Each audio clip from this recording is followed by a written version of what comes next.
and it's immediately hard. Yeah, and I remember worrying at the time. I was thinking, wow, suddenly my fitness has gone down, my cardio has dropped, like overnight, or something like, why am I Well, suddenly because getting it's worse? the least efficient movement. Yeah, well, because I hadn't realized that it's starting to get harder, not because all of a sudden I'm unhealthier, but because everything is starting to pull together. So it goes from loose to goopy through to steel or something. And well, it's pulling silk. Yes, yeah, completely.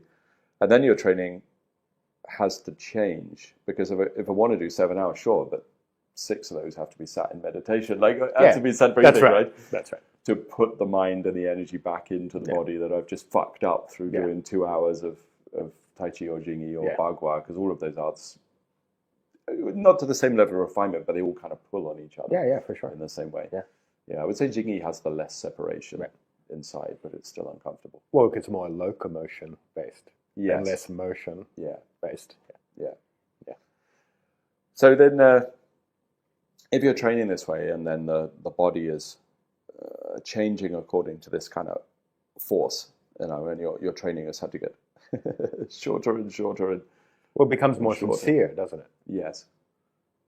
The better you are, the more sincere you are, the more you get out of every moment. Like if you're half distracted, the hours go on, don't they? But when you're intensely into something, I mean, you get a lot out of less. Okay. So I guess the counter then would be, is it possible to then mistakenly, well, it's hard, isn't it? So if you're not able to do that, is there more value in doing more hours with less engagement, or less hours with full engagement? Do you think they both have their place? Or because I've definitely had days, I don't know about you, where I'm tired and I think, oh, I'm just going to go through the motions. I'm just going to move. I'm just going to move. Yeah. Which often feels healthier, actually. I think it's all good, I mean, at a workshop or something, they make them do long hours.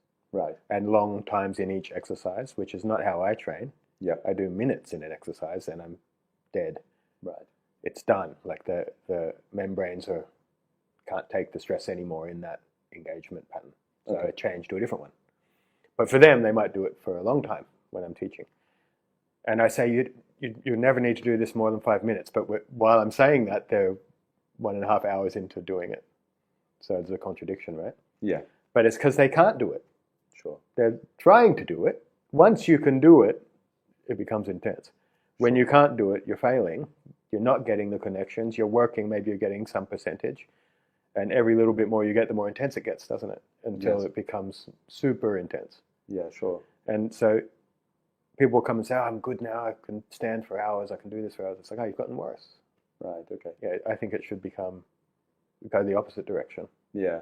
I've made that mistake in Bali teaching, because I've been training with the students, and I had this, you like, logically I know it's not correct, and you would mock me for saying it's correct. But it's like, you have these ideas that aren't true in the back of your head that you sustain. And my idea was I have to train with the students all the time whilst I'm teaching the Bali school. And of course I'm going through the form. No, well, I get to the end of the class and I'm wrecked. Yeah, you can't do the same hours as them because you have all parts moving. I've been trying. And I've been finding as the term goes on, like they're getting stronger and fitter. I'm just getting more trashed as it goes on. Yeah. No, you can't.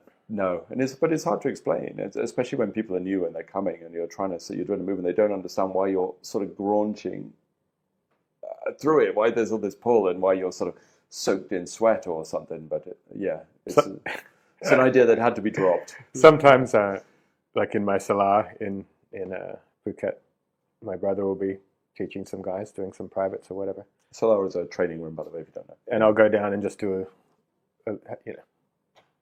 do a little bit of training and just sort of have a look at what he's doing or whatever. Sure.